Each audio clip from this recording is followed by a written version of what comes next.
Bismillah, Assalamualaikum warahmatullahi wabarakatuh, anak soleh dan soleha. Masih di tema alam semesta yang merupakan ruang dan waktu beserta segala isinya yang sangat luas dan besar. Dan masih di subtema gejala alam, di mana gejala alam ini merupakan aktivitas alam yang dapat dirasakan oleh manusia maupun makhluk hidup lainnya seperti binatang, tumbuh-tumbuhan. Coba Bu Guru sudah memperkenalkan gejala alam apa saja kepada anak-anak? Ya, yang pertama terjadinya siang dan malam, yang kedua terjadinya pelangi, dan yang ketiga terjadinya hujan. Hari ini Bu Guru akan memperkenalkan gejala alam apa ya? Ada yang bisa menebak? Petir, halilintar, atau kilat merupakan gejala alam yang biasa ditemui pada waktu hujan turun. Dan ciri-cirinya langit terasa mendung dan awannya kehitaman.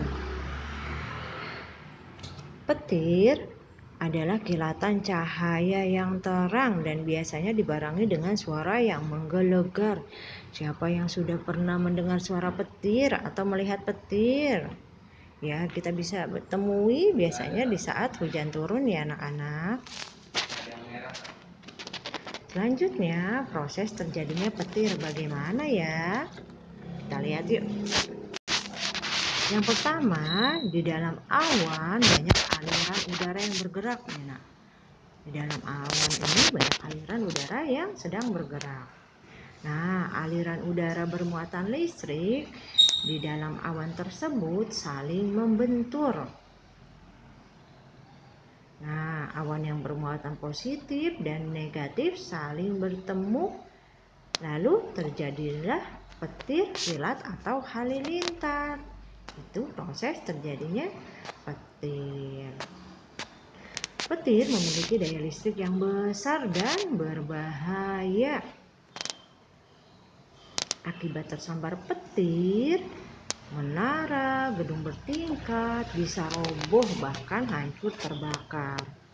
Dan sistem kelistrikan juga mengakibatkan listrik sekitar rusak.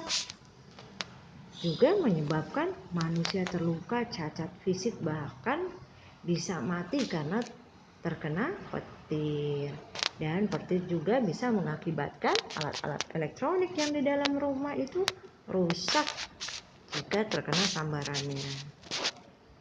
Nah, antisipasi terhadap halilintar yang pertama, kita tidak berteduh di bawah pohon. Karena kalau kita berteduh di bawah pohon, kita bisa terkena petir. Nah, kita tidak berada di luar ya anak-anak. Pastikan ketika ada petir kita berada di dalam rumah. Nah, untuk gedung-gedung yang bertingkat, rumah yang tingkat, perlu memasang penangkal petir agar tidak terkena petir. Nah, anak soleh dan soleha, siapa ya yang menciptakan petir? Ya, Allah Al-Khaliq, Allah yang Maha Pencipta. Allah yang menciptakan petir. Kita bersyukur dengan meyakini dalam hati kita bahwasannya Allah yang menciptakan petir, dan kita bersyukur dengan mengucap alhamdulillah, segala puji bagi Allah. Dan dengan ciptaan dan rahmat Allah, kita jadikan semangat rasa syukur kita untuk melakukan ketaatan kepada Allah Subhanahu wa taala dan menjauhi larangannya. Baik anak soleh dan soleha, itu perkenalan Bu Guru terkait petir. Semoga anak-anak diberi kemudahan dan kelancaran untuk mengerti dan memahami. Barakallahu fikum.